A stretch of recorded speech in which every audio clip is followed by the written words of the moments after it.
All set? Good evening. Well, thank you very much for coming. We're very happy from the Town Attorney's Office to sponsor this event. We have done them over the course of the last several years for new council members, for boards and agencies of the town, and we just thought there would be a public interest in the subject, and I think we were correct. I know it's sometimes difficult in the middle of the week to get out, but we have coffee in the back and some cookies and fruit for your refreshment. But Maria Stavropoulos from my office is here, from the Enfield Town Attorney's Office. I am Chris Bromson, the Enfield Town Attorney, and Mark Serrato, an Assistant Town Attorney, is here as well. Most everybody here is from the public, and we're very thrilled, but also there are some officials from the Board of Ed, from the Planning and Zoning, from Fire Commission, so it's good to see that public officials as well are interested in the subject too. As I said, we did a seminar maybe about a month and a half ago. Tom Hennick, who's here this evening, came, and we did that for two of our commissions. And we think it's important for public officials to know what the law is so that they're able to comply with it. Our guest speaker this evening, as I said, is Tom Hennick. He is the Public Education Officer for the Freedom of Information Commission. He goes about the state of Connecticut. He does seminars on FOI, both for the public and for public officials, so that people know what their rights and what their duties are under the Act. He has been with the Commission for several decades. Prior to that, he was a reporter, and he was an editor in journalism from 1976 till 2001. He is born and raised from Naugatuck, Connecticut.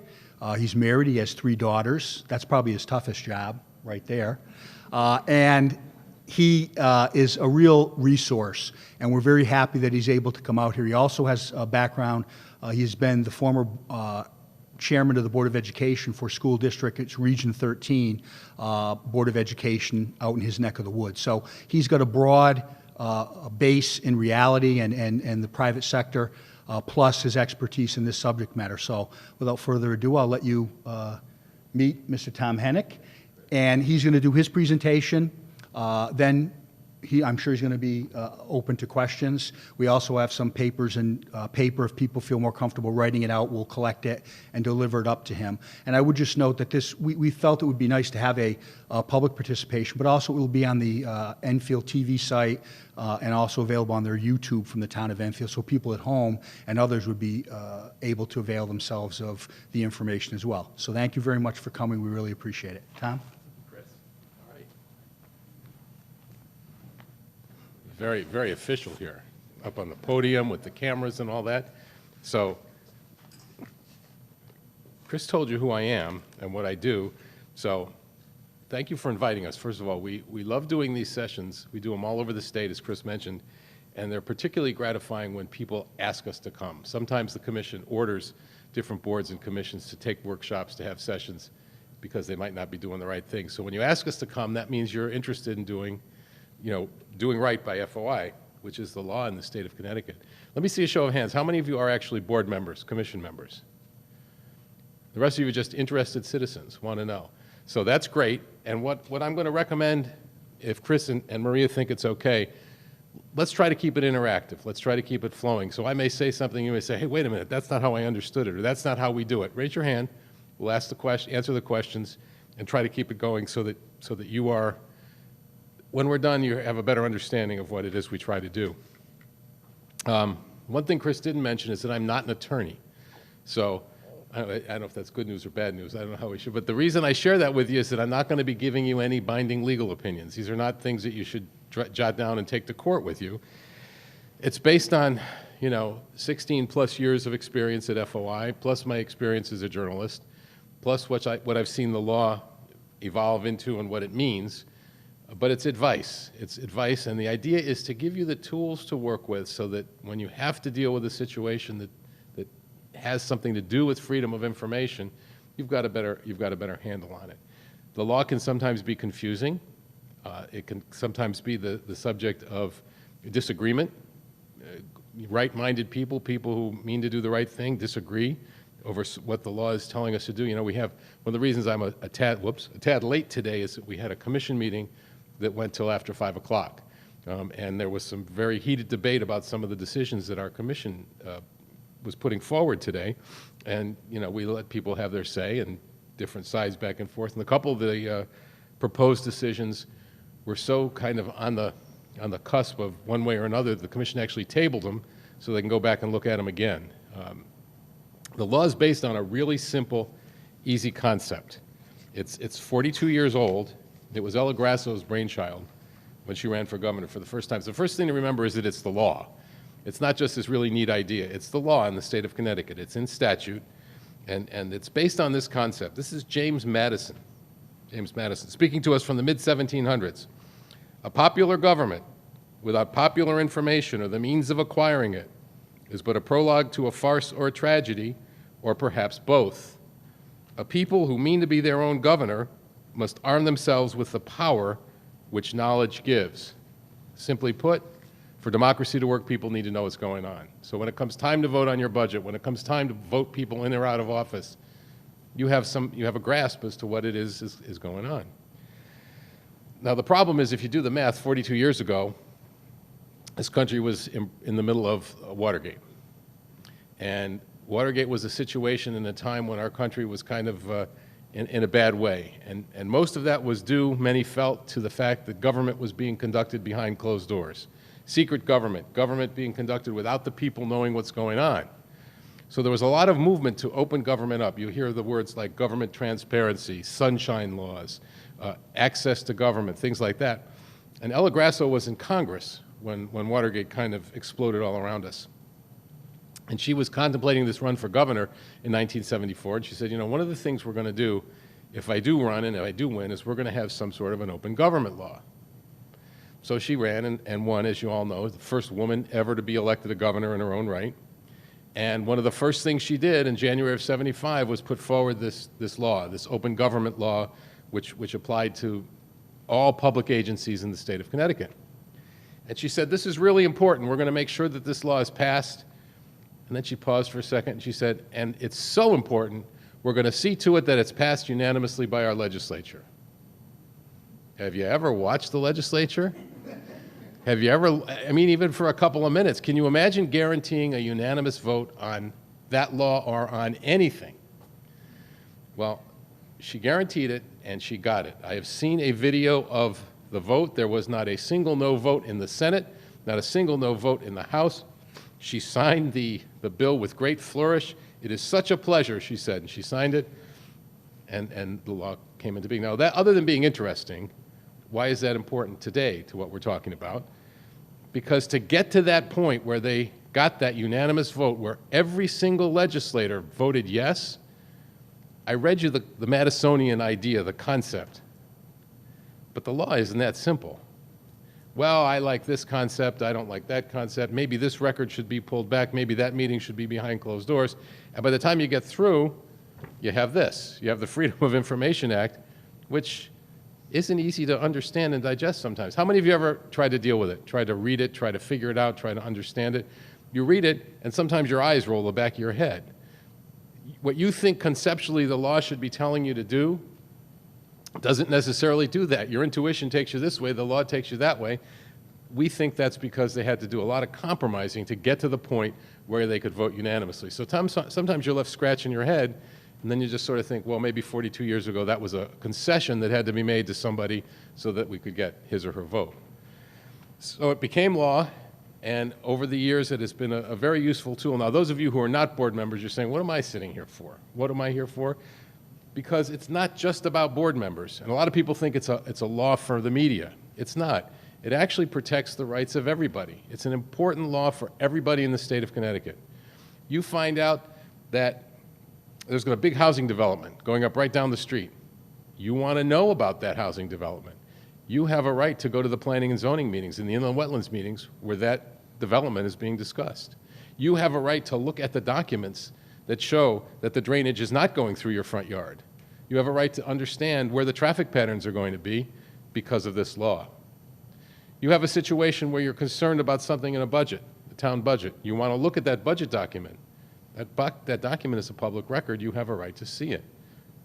This law gives people the right to know what's going on and also the right to become active members of the community.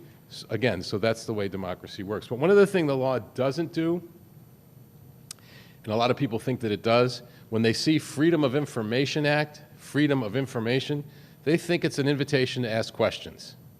to come marching into a town hall or a police station or something like that and start asking questions. Under freedom of information, tell me, who said this? Who did that? Why did you do that? And the law is not really about answering questions. What the law does is that it gives everybody the right to access the meetings of public agencies and access the records of public agencies. And that's the fundamental thing. But some people don't get that. Some people think that, under FOI you need to tell me, and technically a public official doesn't need to do that. We're all public citizens, public officials, public servants. We want to help. So we're going to answer questions to a certain extent, but at some point you may not be comfortable if you're in that role answering a question. You're thinking, I'm not really sure of that. The citizens have to do a little work. Those of you who are not on boards, you have to go to the meeting where they're discussing the issue. You have to pick up the records that have the information that you're looking for. And, I tell stories, people think that it's easier than that, but it's not. And think about, if you will, working at the Freedom of Information Commission. People think that we are the information source for the entire state of Connecticut. They send us emails and ask us questions.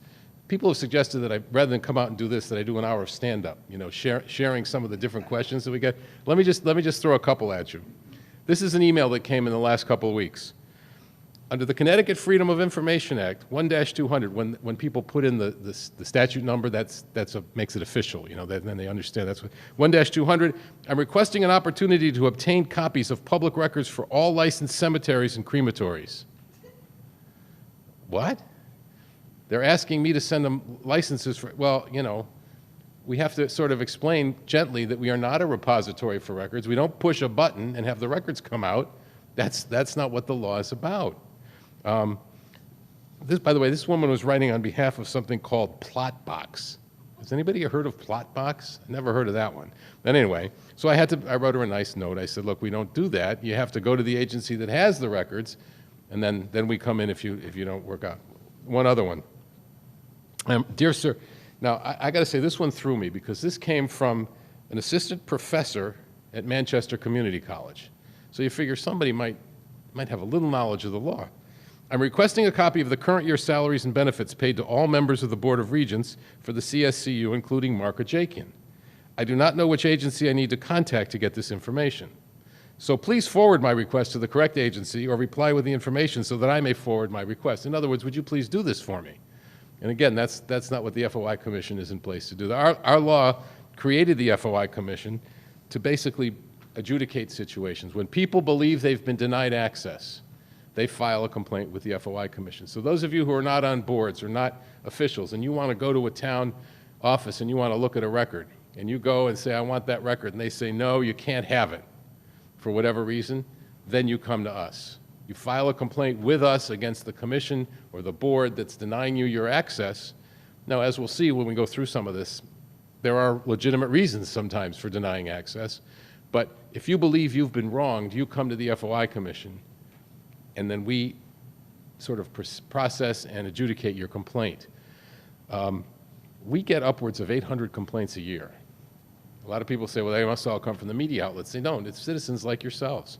The percentage of complaints that come from the media outlets are less than 10%. People who believe they've been denied access, they come to us and they say, you need to help us. We believe this public agency is not doing the right thing. Just a couple more, questions on the phone. One of the things I do is I answer questions on the phone almost, to the point of my jaws getting tired, 25, 30 a day sometimes. And they come in from all different places and all different venues, sometimes out of state. And sometimes the weird ones get in the same way that these weird emails come in, like, can you give me directions to the Capitol? Free information. Tell me how to get to the Capitol. Well, it's right across the street. You can come in and get it. My favorite one, and some of you may have heard this, but my favorite one is, when a big show is coming to the Bushnell and they hang the flags from the light poles. You've seen the flags hanging from the light poles? A couple years ago, it was Mary Poppins. So the whole area was all fired up. Mary Poppins is coming to the Bushnell, and it's a big family musical. Everybody was really excited. So, Maria calls and she asked me a question about a meeting notice. So I answer the question. Tom, you got another call. I pick up the phone. There's a woman at the other end of the phone. I'm desperate. I need your help. What's the matter, ma'am? She said, I need tickets to Mary Poppins. I said, what? Yeah, free information. Tell me how to get the tickets to Mary Poppins. Obviously, we're not a ticket broker. That's not what we do, you know. I want you to know, as a good public servant, I looked up the number of the box office. I gave it to her. I hope she got to go. But again, no, that's a little bit beyond the call. So, you know, when you're thinking about educating yourselves and being educated as a board, one of the first things you want to try to get your arms around, I guess, is that it's not just about answering questions. It's about access to the places where you can get the information. So the law is about access. So, freedom of information sounds better, but it should probably be called freedom of access. It's access to two basic things: public meetings and public records. So I'll give you a little bit about both. Again, as we go along, some of the specifics you may want to ask the questions as we go along. I'd rather have you throw them out as we're moving rather than have them bubble up and wait till the end. So, meetings. First of all, we're talking about public agencies. And all your boards, all your commissions, they're public agencies. So the definition of a meeting reads like this. Meeting means any hearing or other proceeding of a public agency, any convening or assembly of a quorum of a multi-member public agency, and any communication by or to a quorum of a multi-member public agency, whether in person or by means of electronic equipment, to discuss or act upon a matter over which the public agency has supervision, control, jurisdiction, or advisory power. Bottom line, anytime a board or commission gathers to do its work as assigned, it's having a meeting. And it means it needs to have noticed that meeting. It's got to be open to the public, and there need to be minutes when that meeting is done. All too often, now first of all, just as an aside, and someone who was one, most of your boards and commissions are manned by volunteers. Those of you who are on boards know exactly what I'm talking about. So you've got your regular life during the day, and then you put on another hat, and sometimes it can become like a full-time job. If it's a board of education or a board of finance or something like that, you know, so you got two jobs. But when people get involved in the boards and the commissions, they say, well, that's not how we do it at the bank, or that's not how we do it at the insurance company, not understanding that there's a difference between running a meeting in the private sector and the public sector. So you have to understand that when you gather to do your work as a board, when a board gathers to do its work, it has to do its work in public. That's one of the primary functions of this law. So you put out a notice, you open it up to the public, and then you create minutes for those who couldn't go and who still have an interest. People get hung up on words. Well, it was just a workshop. We're not going to worry about noticing it. It doesn't matter what you call it. If it's a workshop that has to do with your assigned task, it's a meeting.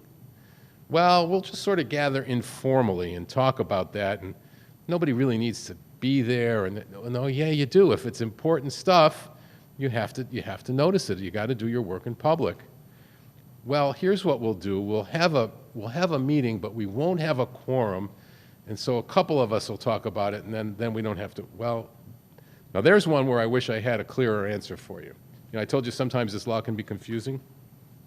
There's an appellate court decision that says if you do not have a quorum, you have no meeting under FOI.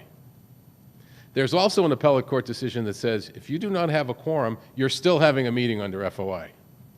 I want you to think about that for a second. The appellate court in the state of Connecticut basically gives us two different answers. So when people call and ask that question and say, gee, we didn't even have a quorum, and you know, quorum is set locally. If it's some it's, you know, 3 out of a 5-man board, some whatever, but that's not ours to decide.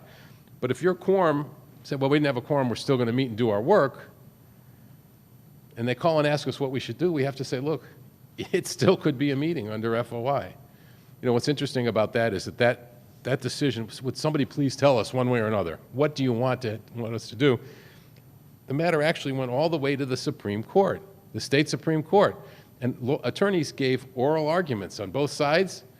Supreme Court listened to those and said, we have improvidently taken this measure up. You guys figure it out, basically. So they let both decisions stand, which leaves people who have to deal with it in kind of a rough spot. So anyway, even absent a quorum, you could be having a meeting. Well, we'll form a little subcommittee. It's not the full board. Yes, yeah. I have a question. How does that pertain to emails? Oh, emails. Well, let me just finish one thought, and then I'm going to get to that, okay? It's a great question. Yeah, I have a question about executive session. we'll get to that. Okay. Promise. Okay, so back up. We're talking about just one more thing that people get confused with. Do you want me to wait till you get there with the microphone? Okay. People say we're going to form a little subcommittee. The subcommittee is not the full board, therefore we don't need to worry about FOI. Wrong answer. The definition of a public agency, which applies, to everybody, has a phrase that says including any committee of or created by. I did a workshop last night for a fire commission, God bless them, and they really didn't have a clue, and they said, my God, we've got all these subcommittees, are they all public agencies? Yes, by definition they are. Now you asked about emails. When I read you the definition of a meeting, it says, whether in person, or by means of electronic equipment. Electronic equipment was written 42 years ago, and it contemplated the chairman of the board picking up the phone, you're voting this way, you're doing that, you're doing this, you're doing that, bing, bang, boom, and you walk into a packed house, all in favor, all opposed. Yeah, and what happened? What happened is they had the meeting, they had the deliberations on the phone before the meeting took place, and you can't do that. And in 2017, we're talking about a lot more than telephones. We're talking about emails, we're talking about text, we're talking about, all these other things that I can't even comprehend, Twitter, Facebook, all those things. It doesn't mean that you can't use them or that board members can't use them. When are we going to meet? What's going to be on the agenda?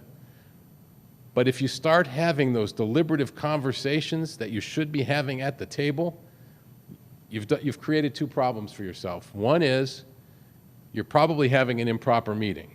I mean, if you get deep into a subject and I think this and I think that and boom, boom, boom. The other thing is you're creating a public record. So if somebody asks for those public records, they could see them. And so let's face it, folks, when we use email and text, we're not necessarily as artful as we might be if we were sitting at a public meeting, are we? So first of all, the language might not be how you want it to be. It might be, not correct. But second of all, you've got a record that proves that you're having an improper meeting. So does it apply? Absolutely.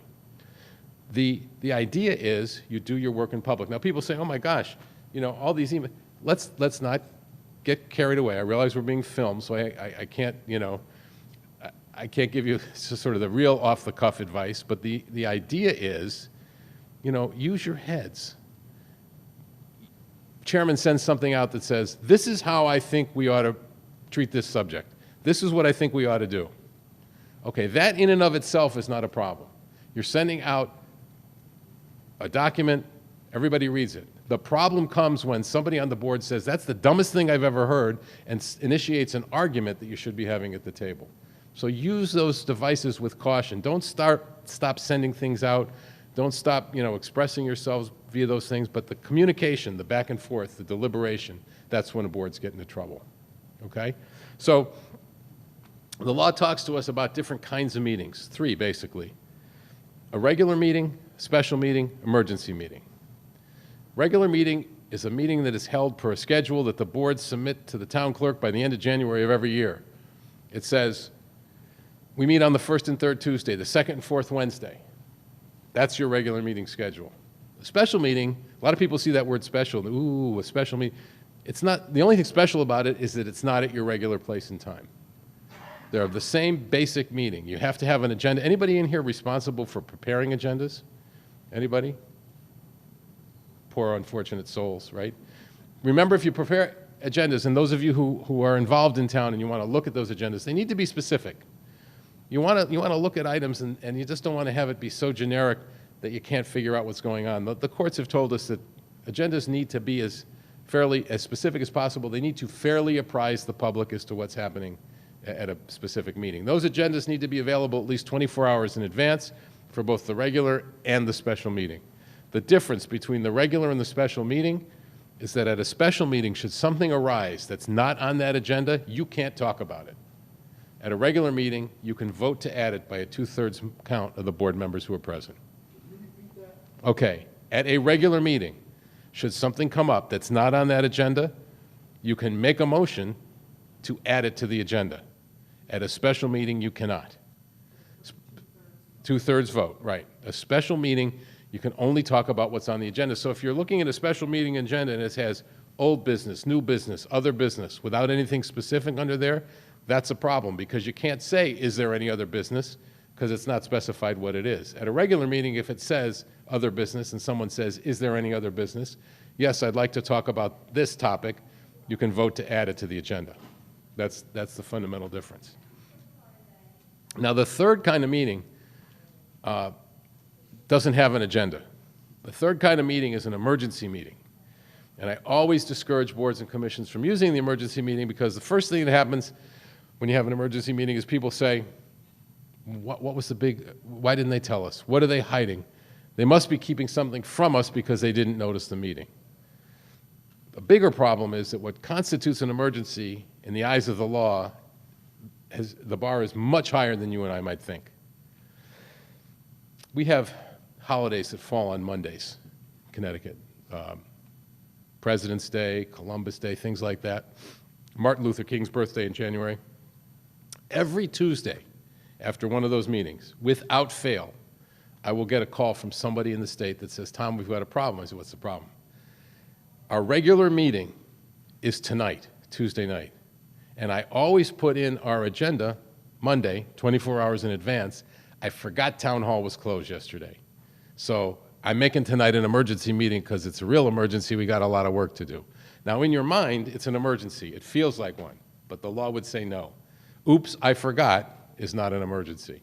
So you always want to remember that that meeting needs to be 24 hours in advance, and the emergency is kind of like a life and death thing, folks. I don't want to get dramatic, but it's something, keeping people safe, keeping people out of harm's way. That's when you have to have an emergency meeting. Not a, I forgot, or oops, the grant application is due, we missed the deadline, or something like that. It's got to be a real emergency. Yes. Because when you're posting meetings, how many specific places do these need to be posted? And what now in the electronic era is the probably primary posting method for meetings? The law hasn't necessarily caught up with our technology today. So for a regular meeting, there has to be a copy of the agenda in the board's office, if it has one, and in the town clerk's office, period. For a special meeting, it's the same, plus a website if one is available to the board, and that's it. Now, many, many towns, I suspect yours, you have a pretty good website. I've looked at it a couple times for other reasons. You put a lot on the website. That's all great. The more that goes up there, the better, but the only requirement for municipality as far as website postings under the law is that special meeting notice. Back in 2008, the legislature passed a law that said everything's got to go on the website. And people were like, whoa. And then a lot of the towns, especially some of the smaller ones, we can't do it. We don't have the personnel. We don't have the infrastructure. We can't afford it. They complained. Legislature said, thanks for your testimony, and passed the law anyway. So towns were scrambling, buying stuff, putting stuff together, trying to get, and many of them succeeded. I don't know if you were in that number or not. Some smaller towns actually took their websites down because they didn't want to violate the law. The more they worked, they put it together, everything was going along great. And then 2010, the legislature said, well, this was an unfunded mandate. They rescinded it, basically, and left the only thing standing was that special meeting notice. So if you're putting things on websites, Town of Enfield, keep putting it up there because anecdotally, we've discovered that the more that's up there, the better off you are. You're just in a better place because the information's out there, people aren't confused, people aren't calling, but the only requirement is that special meeting notice. All meetings of public agencies are open to the public, anybody. So you can't say, you're from Ellington, get out. You can't do that. Anybody wants to come, they can come in and observe. Anybody can audio or videotape a meeting. Has that ever been an issue for anybody? People come in with cameras and stuff like that. We have some boards around the state that are camera shy. They don't like to be recorded. But the reality is the law allows it. You can video or audio tape any meeting. Now, a board has a right to set parameters. Let's suppose that the table was up here for a board meeting, and this nice young person was going to take the camera and flying around and interrupting things. The board could say, no, wait a minute, we have a right. We have a right to run an orderly meeting. You are allowed to record, but you've got to stay over there or over there. So the board does have a right to set some parameters. Here's one that might surprise you. Nothing in the FOI Act guarantees anybody the right to speak at a public meeting. A lot of people think that it does, that public speaking goes along with access to the meetings. But the reality is just the right to attend and observe. So if there's public speaking, how much there is, how long it is entirely in the hands of the board. The board can determine, 3 minutes. The board can say, well, we don't want to hear from anybody tonight. Now, that could be political suicide, but the reality is it's not required. It's not required under the law. Yes, sir. Could it be restricted to, say, residents of a particular area, the district, the town, anything along those lines? If the board chooses to do that under freedom of information, the answer is yes. Some towns have statutes, some towns have charters, different things, internally. But FOI, if someone came to complaint and said, look, they let neighborhood A speak but not neighborhood B, we would have no jurisdiction to deal with that. Nothing in the FOI Act controls that in any way, shape, or form. Yes, sir. What defines a public agency, particularly when you have like a nonprofit, community development corporation acting on behalf of the The primary thing is it performing a governmental function? And then the next thing is there's a 1980 state Supreme Court case called the Woodstock Academy decision, and it runs a number of tests. Is it getting governmental funding? Is there governmental control? Does the government have any oversight right? Things like that. And so you look at those different prongs, and was it established by statute? Was it established by a government agency? So if those things come into play, then you're probably covered by FOI. Again, there's a situation where you wish that there were a list. This one is, this one isn't, but most of them are looked at on a case-by-case basis. I get that question a lot from volunteer fire departments. Hey, we're volunteers. But the bottom line is you're performing the function of keeping people safe by fighting fires. And so it's a governmental function. You get some money from the town, things like that. You'd probably be covered by FOI. follow up on that, we would be able to attend meetings or obtain minutes from those. In theory, yes. Now, the volunteer fire situation gets complicated because there are many different iterations. Some of them have like an oversight board, and then they have departmental meetings, and the departmental meetings are only considered staff meetings, so it depends on what, I don't want to give you a strict, but in general, the answer to that last question is yes. So you can't public speaking is not required, and the board can control it, but people say, well, don't we have a right, to speak? And the answer is, again, not really. It's up to the board whether or not they let you speak. Some boards will let people speak and not answer their questions, and that really frustrates people. But it really depends on what the board wants to do. Now, the question was asked about executive session. I'm talking to you about making sure your meetings are open, accessible, everybody can come. There are a couple paths that boards can go down to exclude the public, and one of those is executive session.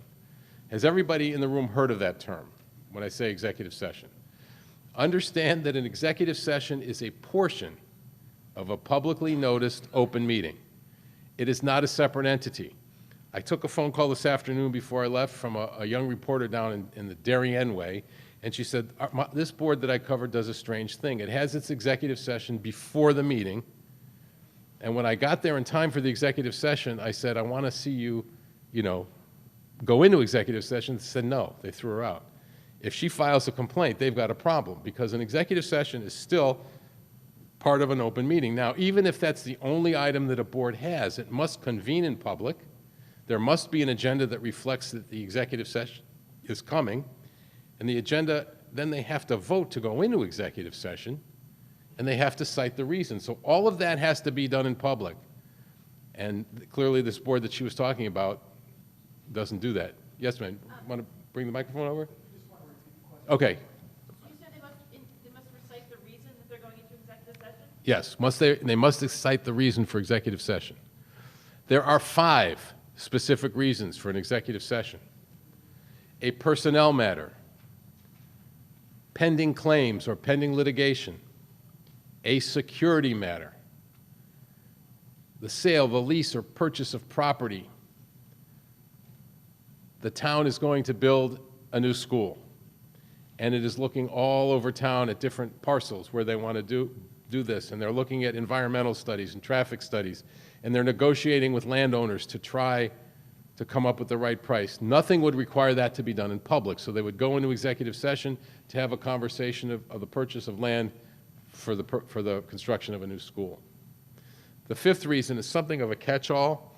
It allows a board or commission to have a conversation about a document or documents that it believes are exempt from disclosure. Now, we haven't talked about documents yet, and one of the hard parts about that is that there are many different documents that have different kinds of exemptions that apply to them. But a simple one, you are a board and you ask your attorney for a written legal opinion. That written legal opinion is covered by the attorney-client privilege. You're not going to share it with anybody. So you would go into executive session to talk about the advice the written advice that your attorney has given you, because you're not going to share it with anybody else. Another one that's fairly common for boards and commissions with documents, a board of education puts out a bid for transportation. And all the different bus companies reply to the bid package, DATCO, First Student, all of them. They come in with the bid packages, and the board wants to look at them. They want to examine the different bid alternates and the different gasoline prices and things like that, because there's an exemption in the FOI Act for bids until you've actually signed a contract. You can withhold all that information until you've made a decision. So you could go into executive session to talk about the content of those bid packages and not have to have that discussion in public. The 5 reasons. Again, you must vote for one of the 5 reasons, and you have to be more specific. Now, I used the word personnel when I described the first one. Executive session for personnel is not enough. The commission has said that, the courts have said that.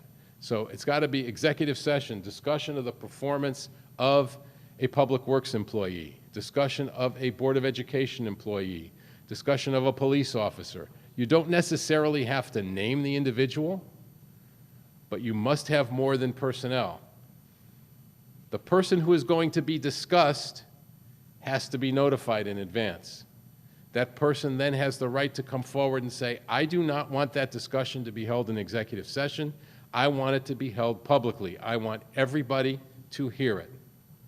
And if the person does that and doesn't change his or her mind, the board cannot go into executive session. That discussion must be held in public. Now, what sometimes happens is the board says, well, you don't really want that. We know what we're going to talk about. Maybe we should, how about if we invite you into the executive session? And if the person agrees to that, that's fine. But remember that the person does not have a right to demand to be in the executive session. That's one of those little quirks. You don't have a right to demand to be in an executive session. You can only go in if you're not a board member, if you're invited. So sometimes people, when they're going to be talked about in a personnel executive session, think that they're going to go down and be invited in, and they're surprised and unhappy when they're not. They need to be aware that there's no obligation to do that.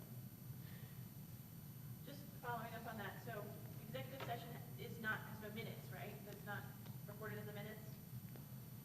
Question was whether or not there are minutes for an executive session. There are minutes of the meeting that reflect when you went in and why you went in and who went in, but what happens in the executive session stays in the executive session.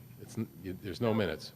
So what, is it just the integrity of the people in the meeting that stops them from discussing whatever else they might want to discuss that's not in public? The woman, nice woman says is about the integrity of the people everybody has integrity, right? But actually, you're absolutely right. There is always that temptation. Well, as long as we're in here and as long as the doors are closed, let's talk about a lot of other things that we don't want the public to hear. Inevitably, the word gets out. But you're absolutely right. It's the integrity of the people on the board to stick to the topic, because clearly talking about something that you're not supposed to be in there for is a clear violation of the law. And if somebody finds out, it could be a problem. You're absolutely right. And the other thing, about when you're in there is you want to make sure that the people understand that you're not to take any action behind closed doors. All votes must be public. So you have your conversations, you can talk as long as you want, but you need to come out of the executive session to vote. So if you're involved in something and you're observing a board and the board goes into executive session and you say, I wonder what they're going to do, you have a right to sit there and wait for them to come out. You have a right to watch them vote if they're going to take any action. No action is allowed behind closed doors. The executive session for pending claims and pending litigation is pretty much what it sounds like. There's a lawsuit pending, there's a claim, there's a freedom of information complaint against a particular board. They want to talk about their strategy, how to deal with it. They can do that. It also allows a board to contemplate taking legal action. You're a zoning board of appeals and you deny somebody a variance to build a shed or something like that too close to the sideline, and they builds it anyway, and you want to figure out how are we going to take that thing and get it torn down. You can talk about your strategy behind closed doors. The security executive session is one that really never used to come up. Never, ever used to come up. And then sadly, since Sandy Hook in 2012, it's come up a lot, especially with boards of education. They want to go into executive session to talk about, extra security measures for the schools, extra resource officers, extra alarm systems. And the idea would be that you don't want the people you're trying to keep out to know what you're planning to do. And just, parenthetically, if any of you ever been down that way, I did a workshop in Newtown last night, and I took a wrong turn, and I wound up at the firehouse, when you saw, and it still grips you, it's 5 years, going on 5 years, and you're sitting there and you realize what was going on right there on that spot. It's really, I digress, but it was really just kind of like, whoa, this is where it happened. But that has been, I don't like using that as an FOI story, but that has been one that's come up more and more since that happened in December of 2012.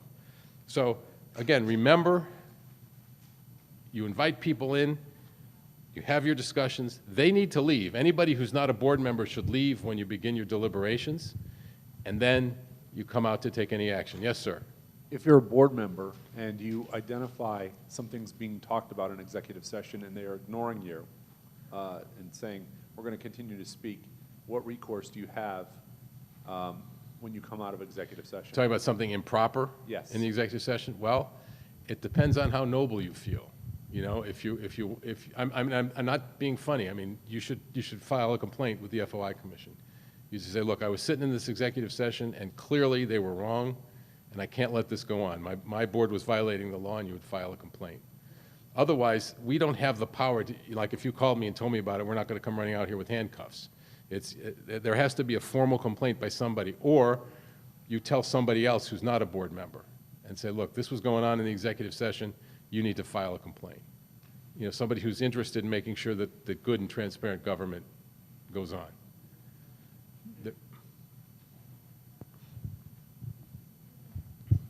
I say I have one more question. You can ask more than one. I know, well, when a board is sitting and they have their electronic devices on and they are receiving communications from the public and from other sources, how much of that is FOIable? Okay, all of it. Folks, if you're on a board, put the damn phones down. Put them down, because what could be going on there is an improper meeting. We've had cases about this, meeting within a meeting. Now, you heard that I was the chairman of a board. I had one woman who would not put her phone down, would not put it down. I tried to bribe her, I tried to threaten her, none of it worked. She claimed she was checking up on her kids, which may well have been true, but to somebody sitting out in the audience while she's banging away, texting away there, who's she talking to? She's talking to someone else on the board on the other side of the room. She's talking about getting strategies, how to deal with a subject.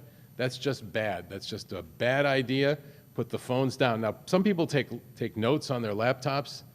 That's a little different, and it's a little hard to distinguish what's being on. But if someone thinks that board member is having a conversation that represents a meeting within a meeting, or is getting advice about how to vote on something, you can ask to see that, and because it has to do with the conduct of board's business, it's a public record.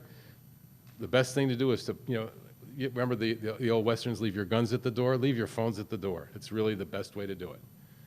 That's a great question, and it's come up a lot. I spoke to a planning and zoning convention, for lack of a better word, over at the AquaTurf a couple of months ago, and that was a big topic because I don't know, for some reason, planning and zoning people like to play with their phones at their meetings. I don't know why. I told them, don't, put the darn things down, because you're asking for trouble on two fronts, right? Now, we talk about executive session as one way to exclude the public from a meeting. Another way is one of those big quirks in the FOI Act that sort of gives us pause. I read you the definition of a meeting. The sentence that follows that in the law goes like this: meeting does not include. Meeting does not include. There follows a list of things, most of which everybody in this room would label as a meeting. You would call it a meeting. And the legislature said, well, for the purposes of FOI, you can call it whatever you want, but it ain't a meeting, which means it's not noticed, it's not open, and there are no minutes. I don't know if any of you have heard this. One of the phrases that's made the rounds in Connecticut is the non-meeting. The non-meeting. Except that when you read what it is, it sure as hell sounds like a meeting. Collective bargaining strategy, negotiations. Has anybody ever been involved in any of that, collective bargaining? Is that not as much fun as you've ever had in your life, right? You sit at a table all night long and you exchange ideas back and forth. You fight, you scream, you go back and forth. It is probably one of the most important things you do as a board because such a huge part of your budget hinges on how you come out. 2%, 2.5%, whatever it might be. Yet for the purposes of freedom of information, the law says that's not a meeting, which means you could go down to the Outback down the street and do it there. You could go anywhere you want. It's not noticed. Nobody gets to watch that in action. Collective bargaining, not a meeting. Even though you got your whole board there, it sure feels like it, not a meeting. Executive level search committees. Now this one kind of makes sense if you think about it. Your police chief is retiring. Sometimes people cheer when I say that. I don't know, but the police chief is retiring, right? And you need to find a new chief. So you form an executive level search committee to look for the new chief.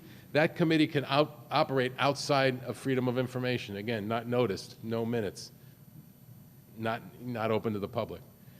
That one, as I said, makes a little sense because if you think about it, you're going to look for the best possible candidates, and some of those might not apply if they knew that the world would know that they were trying to leave one job and become your chief. So that one kind of makes sense.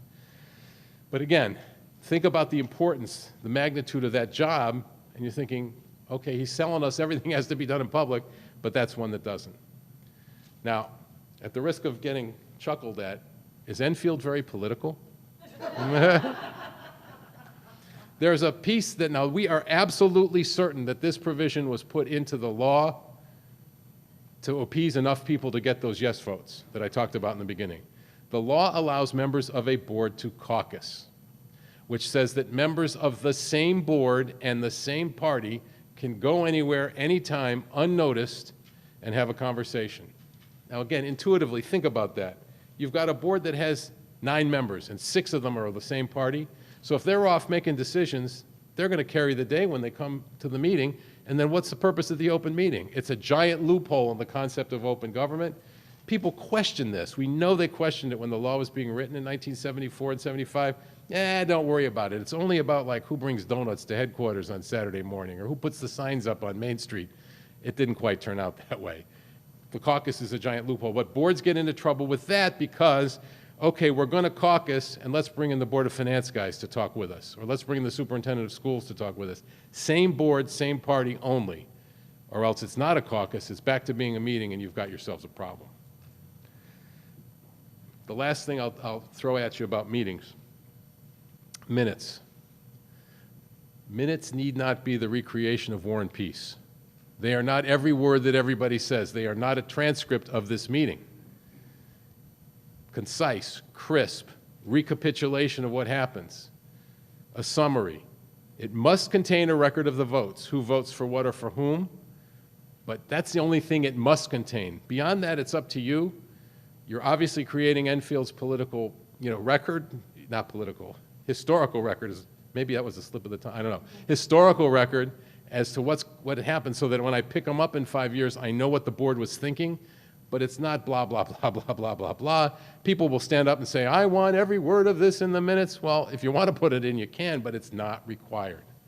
Minutes, concise. Try to keep them short. The minutes need to be available in 7 days, and then that becomes a public record. People say, well, what if we want to change those minutes? You would change them at the next meeting, and that meeting's minutes would reflect the changes. You don't go and rip that one up because once you've turned those in, they become a public record. Does anybody have any questions or thoughts about things relating to meetings before I do a little bit about public records? I'm not real clear on this meeting, what's really a meeting. I sit on a planning and zoning commission, Uh-huh. and they've said something about if we all went to a site to check out where they're going to build something, and there's 3 or 4 of us there, that's a meeting? Yes, So it where's is. this loophole thing? Yeah, there's no loophole Can you there. clarify that loophole thing that you were just The talking loophole, about? the loophole is a caucus. If it's members of the same party on the same board, and they're talking about board business. But the site walk in and of itself is a public meeting. You'd have to notice it, it'd be open if anybody wanted to come with you, and then there should be minutes when you're done. But you were not noticing it. What's that? If you went and didn't notice it? Shame for shame. No, that technically is a violation. Now, again, we don't act unless somebody files a complaint. So now you know that you should be noticing it, and, I mean, there's no harm at this point, but down the road, you should notice those as meetings. Because think about it, as a site walk, that's an important part. You're going to take that site walk so that you can make an informed decision at your next meeting. So that would be critical, yeah. A group of private citizens having their own meeting, not necessarily a government organization, but just a grassroots group of people that may be discussing political issues, but they're not governmental employees or represent the government in any way. Is that considered a meeting? No. And public and the rest? No. So it must be government sanctioned? Public, I don't know about sanctioned. You know, a public agency. Your Board of Selectmen creates a committee. That's a public agency. But a bunch of citizens in the neighborhood getting together to talk about something not covered by FOI. Public agency. I won't read you the whole definition, but any executive, administrative, or legislative office of the state, or you get the idea. It's a formal group. It's a formal group. Oh, we got one over here.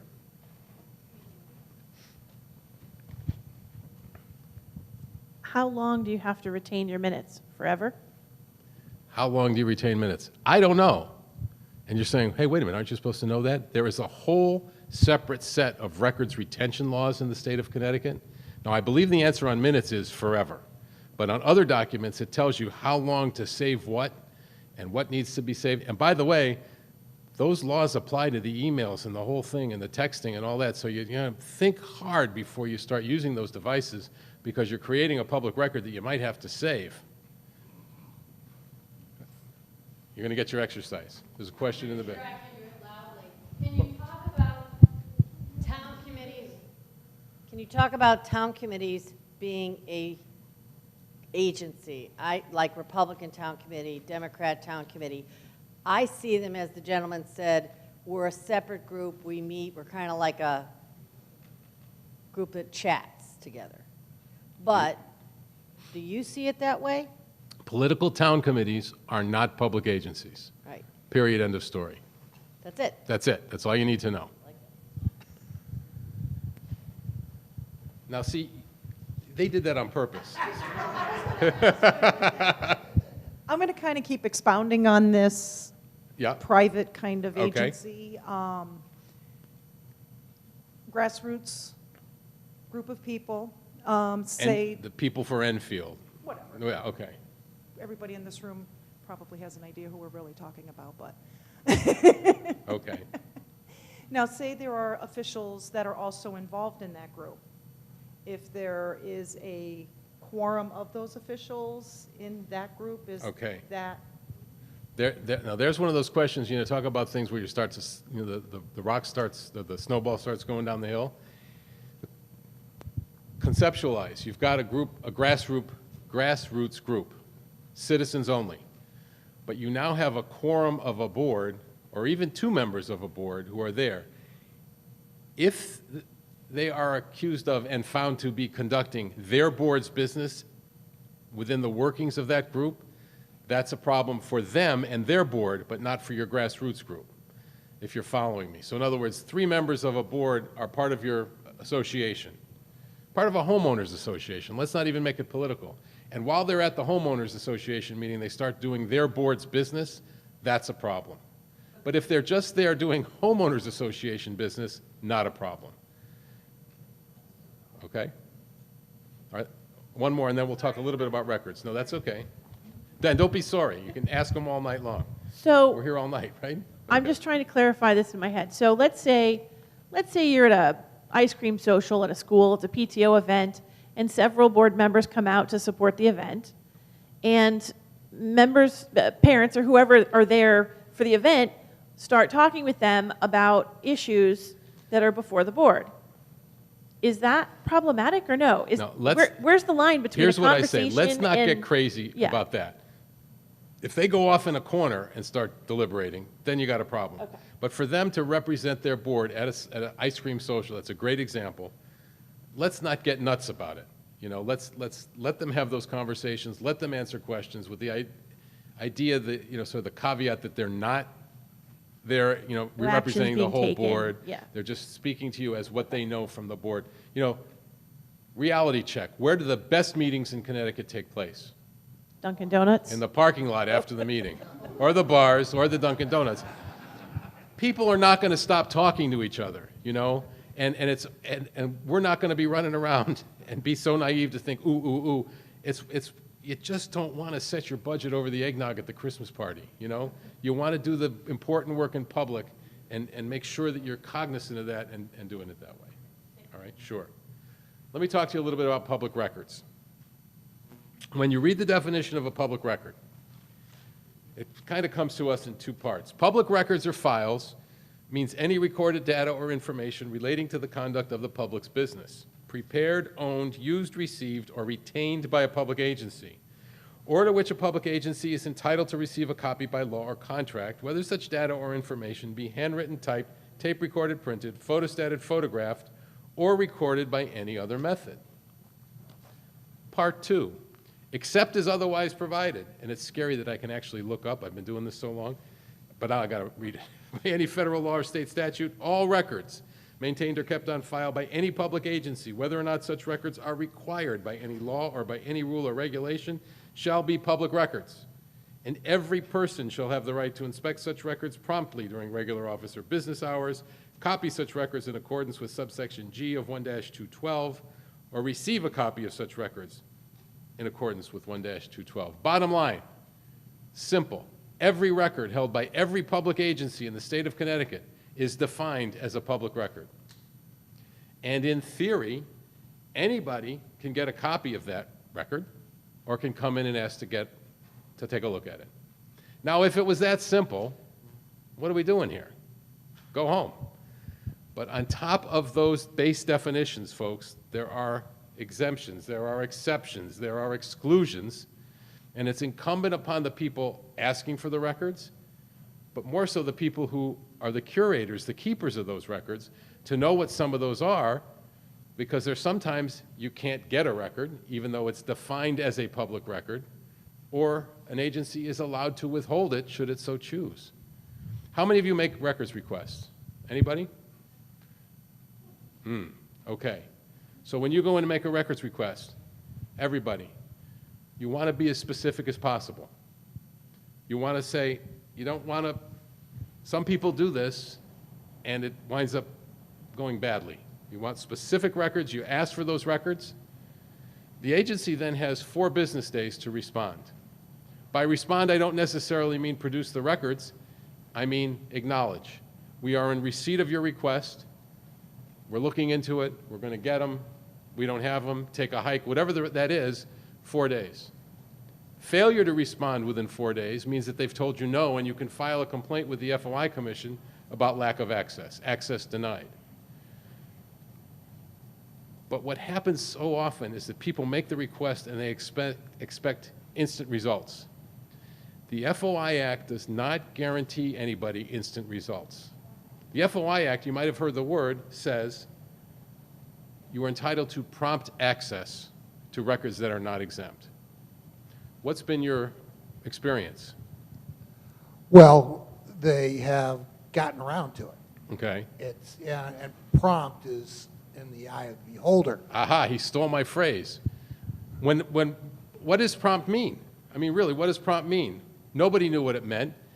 So in the early life of this law, it went to court, and the court says, we've got your back on this one. Prompt means without undue delay. Right? And that's from the court. So what that does is that as a former journalist, I would just rather have a deadline. I got a week, I got a day, I got 2 months, whatever it is. There is none.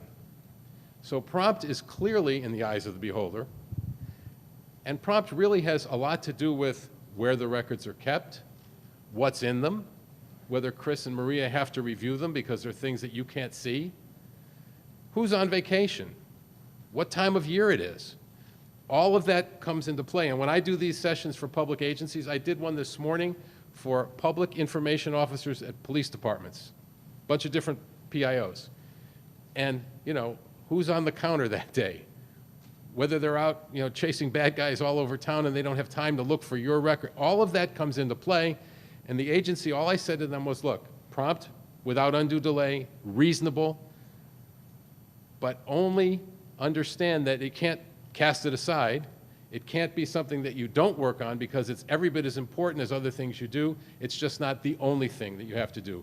A records request under FOI does not mean drop everything into it. You said earlier that you can come down during normal working hours, or what? You said that very quickly, to access these public records. Right. When a public meeting is being held, and it's not necessarily between 8 and 5, it could be 7 to 9, is that considered a time when public records should be available to a... You might not like the answer, but no. Okay. Right. So you go to a board meeting and they're looking at records. Our commission has held over time that if they don't have an extra copy for you, it's not a violation. You would need to go in the next morning and get your copies. Okay? Yes, sir. There's one over. Hold on. Say, for instance, let's lower the bar as low as possible. Let's lower the bar as possible. Like you're looking for a visitor log, something that's readily accessible, probably right at the counter, and you want to inspect it. Could they demand, make you fill out, put this in writing, and ask for your purpose, ask your name, and so on? Two answers to that. If you want to inspect a record, you don't need to tell them who you are, what you want it for, what you're going to do with it. You fill out no forms. Inspection of a record, no questions asked. If you want a copy, the law says that the agency can ask you to put that request in writing. So there's a fundamental difference between the two. If you just want to look at it, the answer to your question is unequivocally no. The copy, they can ask you to fill out a form or put something in writing. Okay? So, when we come to these requests, and especially today in the age of emails and all those things, sometimes people ask for gobs and gobs of records. And when you go and ask for yours and it takes longer, it could be because there's a giant one in front of yours. Many agencies do them in the order in which they're received.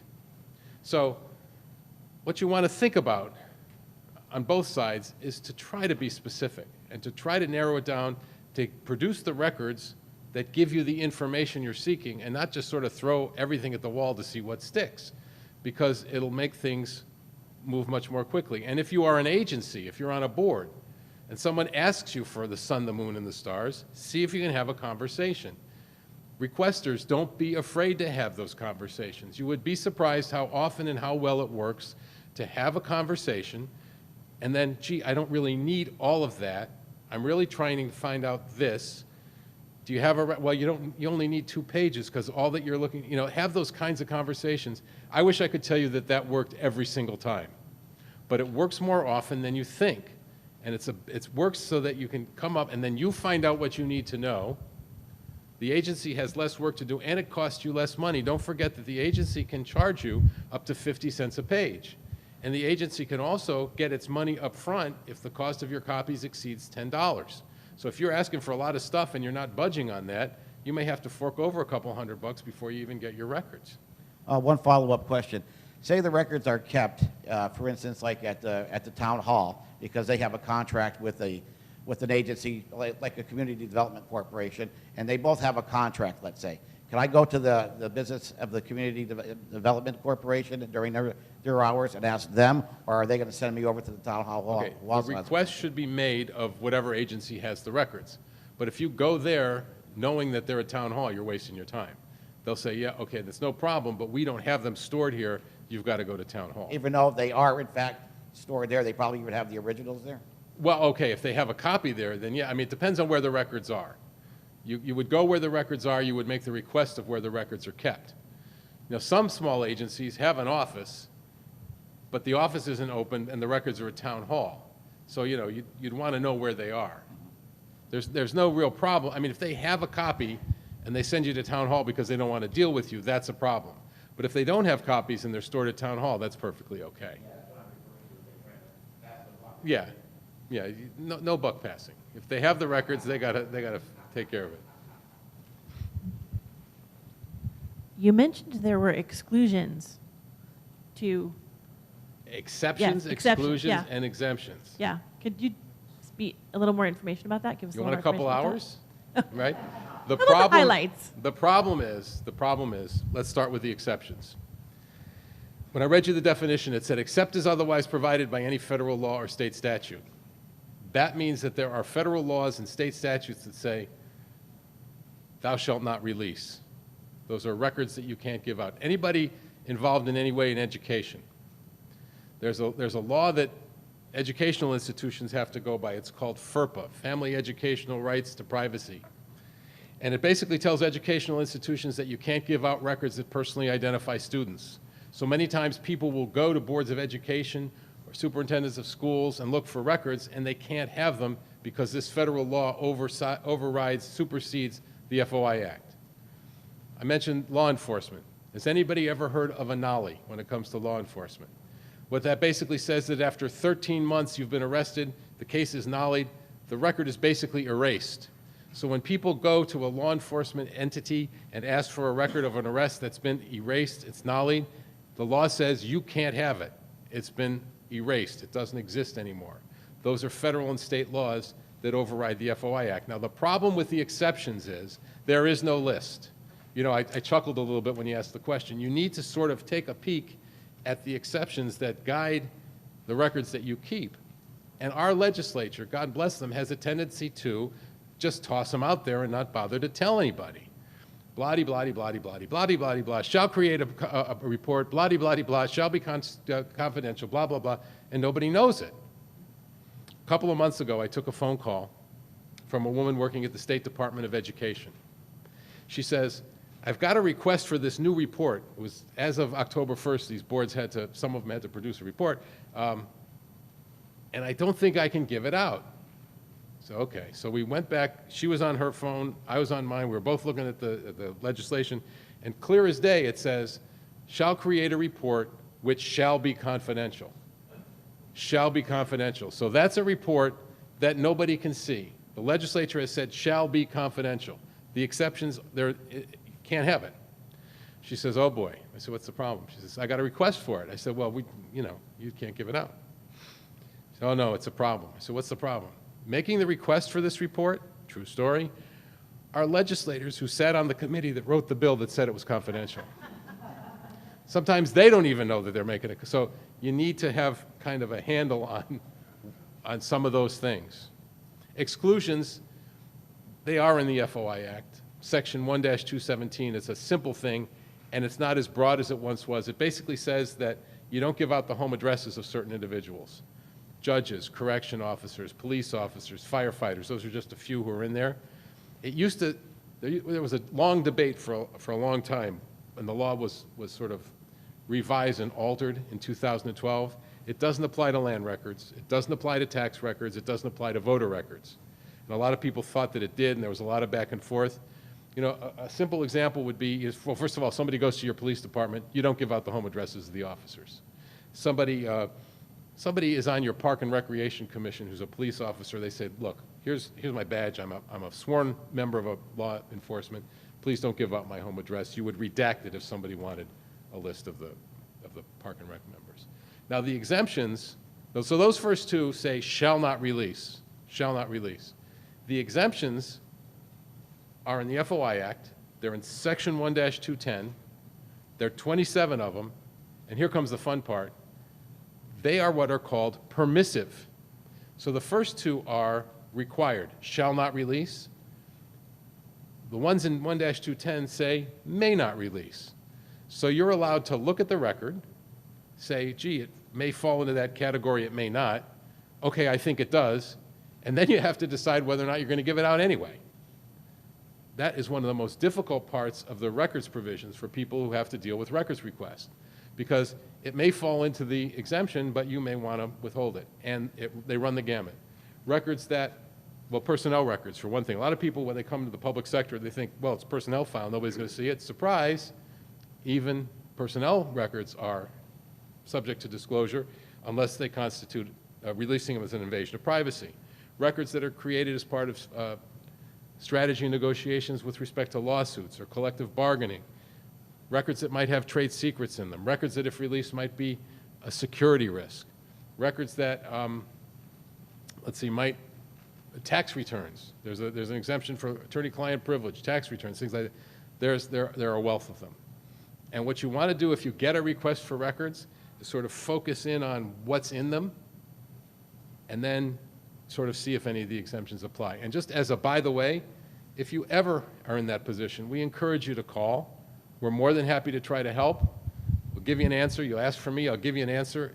You don't have to listen to it, but at least to give you some idea as to what we think you might want to do. Regarding personnel records, how about like medical and... Okay, the exemption for that is personnel, medical, or similar files. Okay. So, an invasion of privacy to release medical information. For some reason, I thought the person had to be notified, and if they don't object to it, then it can be released. Well, that's not true.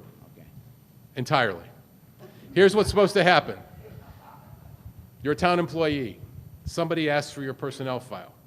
The person in charge is supposed to look at it. And if he or she believes it rises to that level of invasion of privacy, then you're notified. But only then. So let's suppose the person doing the review doesn't think it's an invasion of privacy. It could go out and you would never know. So there's a difference. Now, people say, well, invasion of privacy, what's that? What does that mean? As long as you ask the question. The standard comes to us from a 1993 state Supreme Court case. It's called the Perkins decision. This is way TMI for you guys, but here we go. So the Supreme Court, it was about someone a teacher who didn't want her attendance records released. The Supreme Court said, no, wait a minute, attendance records of everybody who works in the public sector, public record, everybody gets to see it. And to have been an invasion of your privacy, the release would have to have been both highly offensive and not a matter of public concern. It would have to meet both prongs of the test. So in theory, when someone asks for a personnel file, is it highly offensive and is it not a matter of public concern? And then and only then is it considered an invasion of privacy to not give it out. Whoever's in charge of the records, the chief of police, the HR person, maybe they go in Enfield, they come to you. That gets put on your shoulder? Yeah. And then if you object, well, if you object and the Manchester JI wants to see it anyway, they file a complaint with us. And believe me, we've had plenty of them about personnel files over the years. And then our people look at it in camera behind closed doors and we say, Enfield, you were right. Enfield, you were wrong. Give it out. Don't give it out. Okay? If you deal with records, if you make requests for records, it might be wise to take a look at some of those exemptions and see what they are so that when you go and ask and someone says, oh, no, wait a minute, you can't have that because it's, you just have some idea what they are. And conversely, those of you who get records requests, it would be good to look at those to have some idea what the different exemptions might or might not be. And we come back to the point that you raised earlier. Remember, we're talking about everything. Your emails, your text, your Twitter. I have a colleague from Virginia who stands up in front of everybody in big sessions like this. Virginia says, first words out of her mouth, hi, my name's Maria, email bad. Because you don't think about it. You create a public record. I took a phone call a couple months ago from a woman. She said, hi, my name is Sean. Hello, Sean. I'm calling you from Georgia. Georgia? Yes. Why is a woman from Georgia calling the Connecticut FMLI Commission? She said, my husband is an out-of-state contractor, and he had a job in Connecticut last summer. Okay. So now we get the picture. And I think he had an affair with a state worker. And why is she calling me? She wants to know if she can see that worker's emails, texts. And I said, look, if they are created in the conduct of the public's business, yes, you can. Meet me at the construction trailer. We'll review the blueprints, and then, well, yes, you could have one of those because it's intertwined with work. She said, thanks, it'll help me with my divorce proceedings. You want to think before you write and think before you send, because everything is a public record. People say, well, wait a minute, I'm working at home. I'm a volunteer. I'm using my own laptop, my own desktop, my own tablet. It doesn't matter. If you create it in the conduct of the public's business, it's defined as a public record. That doesn't mean I can come grab your laptop out of your hand or your tablet, but it means that if I asked you for all emails pertaining to town business, I could get them. An exemption may apply, but I could get them. So always think. I'll tell you another story about that. Go ahead. If a document compels the taxpayers to pay a fee or a settlement or something like that, is that document foiable? Well, it could be, but it depends. I mean, there are certain situations, it depends on what, there's not enough, I don't have enough on that one. It depends on what is being sought. It depends, maybe it's covered by attorney-client privilege, maybe everything is subject to a request. It's a public record. The question as to whether or not there's an exemption that applies, I couldn't answer that, because you just don't know what's in it. Just one more quick question. I don't want to hog the whole meeting. What is the penalty for someone that deliberately tries to, let's say, delete emails or other material that is foiable and doesn't want to disclose it? Is it a misdemeanor, felony? Again, if it could be proven, obviously. That goes to records retention. That goes to records retention, because we wouldn't, if they come to somebody, they come to you and you've deleted your stuff, all we can say is, sorry, you don't have it, we can't order you to disclose it. But then they go to records retention and their penalties would set in, and I'm not familiar enough to give you an answer to that. What I thought you were going to ask is, so what's the big deal? You asked me for a record, what happens? Well, first of all, and we say no, and then I go to FOI, FOI says release it. Well, that's usually what happens. You're wrong, release the record. You're wrong, release the record. But the FOI Commission has the authority, the power, to issue civil penalties of anywhere from $20 to $1,000. So if you're a repeat offender, it could say, give them the record and give us $1,000. Okay? Okay, so emails that are held publicly, like the Enfield emails that go through the Enfield email exchange, those are held forever, my understanding, from what I'm hearing. Email I missed falls that. under records retention. That would Right. be, okay. So we have boards and commissions that do not have Enfield.org email addresses. They're using their employers' emails, they're using their personal emails. A lot of businesses don't have that kind of requirement for records retention. So how is the best way for a town to handle this? Personally, I'm in favor of all boards and commissions having their .org, Enfield email address. I feel that it puts an undue burden on businesses that have employees that do work for the town. Okay. In a perfect world, I agree with you 1,000%. The problem is that towns can't necessarily afford it. They don't have the infrastructure. They don't have the capacity in their computers.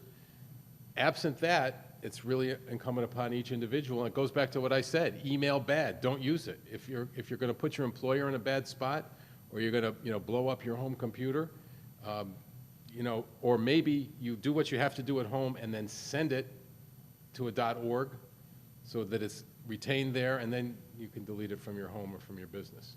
The reality is that you're right, but we're just not in nobody's really in a position to order that statewide. Let me share one other exemption with you. I told you the exemptions, you have to figure them out. This is one that I always sort of get a chuckle out of. It shows that somebody somewhere in the state of Connecticut, when they wrote this law, had a sense of humor. In the Freedom of Information Act, there is an exemption for any information obtained by the use of illegal means. So if you steal it, you don't have to give it out.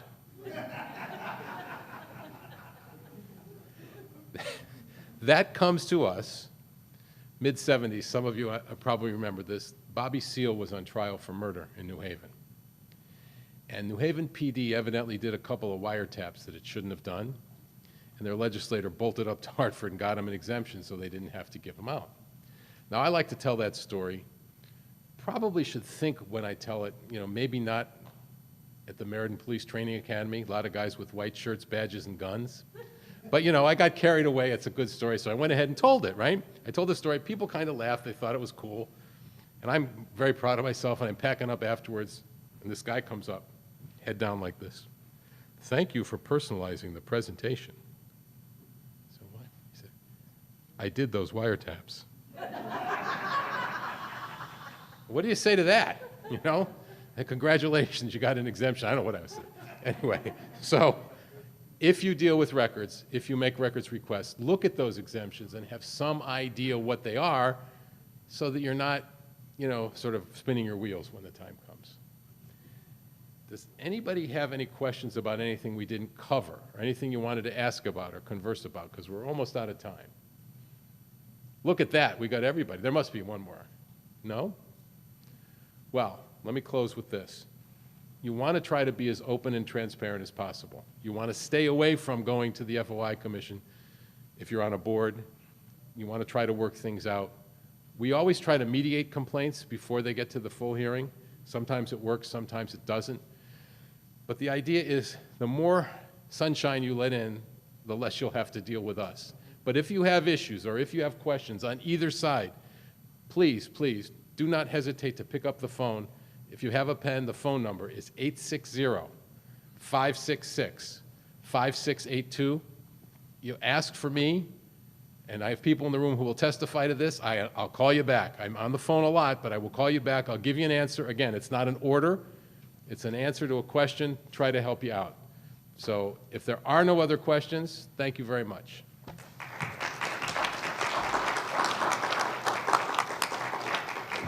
Well, thank you very much, Tom. We really appreciate you coming. I hope everybody found it interesting. I think that it was, and people at home will enjoy it.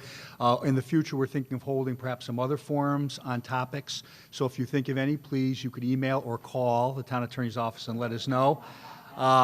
There were a few questions from citizens just in regard to general law, which really this wasn't the proper forum, but it's given me some ideas about some other general topics that might be of interest to our citizens. So we thank Tom so much for answering that, and thank you all for coming. Enjoy some cookies and a coffee before you leave.